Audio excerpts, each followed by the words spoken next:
बताबक रुचि है।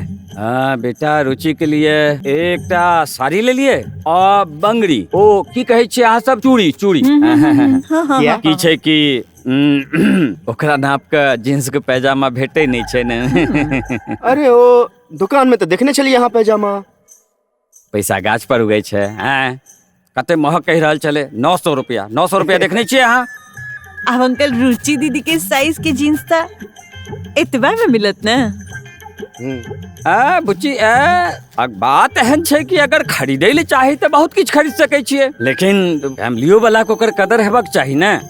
एक सेकंड में पूरा खरीदारी के रिजेक्ट कर दे। गधा छै गधा गधा, एक नंबर का गधा जे छै से छै माया प्रसाद। ओहि हिसाब से सबसे पैघ गधा तो ही छी।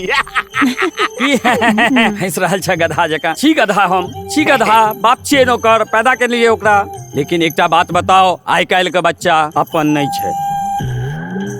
और एकटा बात बुझले भाई, हम बढ़िया आदमी छी, न बाप बड़ा न भैया, सबसे पैघ रुपैया, बुझलो। ई बात तो अहाँ के एकदम सत्य अछि। अहाँ जखन बुसट के दाम कम करवेलिए तो दुकान वाला की कहने रहे? छोड़ू न शांति, कि धिया पुता के सामने में शर्मिंदा कर रहल छ। बताबू न अंकल, हमरो सबके सुन के अछि। की कहलक दुकानदार अहाँ के देख क? सॉरी किछ नहीं बेटा, ओ की छै कि हम शर्ट के कीमत चालू के लिए 150 रुपया तो दुकानदार हमरा कहल के 150 रुपया में सिर्फ फोटो आबि सके छै। एक काज करू, ऐसे बढ़िया यहाँ फ्री में लो जाओ। तो हम कहलिए जे भाई फ्री में दो रहल छ तो 2टा पैक कर दे। फिर क्यों हमरा सबको बाहर जाकर रास्ता देखा देलके।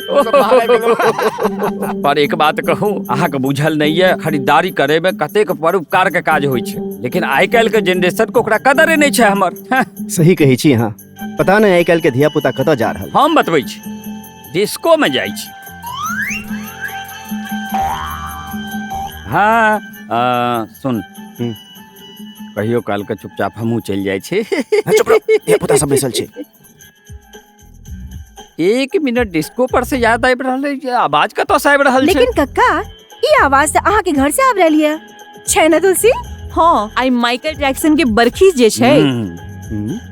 माइकल जैक्सन के वर्ष याद छै, लेकिन हमर माँ के वर्ष याद नहीं छै एकरा। एकटा बात बताबियो शांति, तोरा एकर सबका अरे बच्चा सब पैघ भ गेलै है। सुनू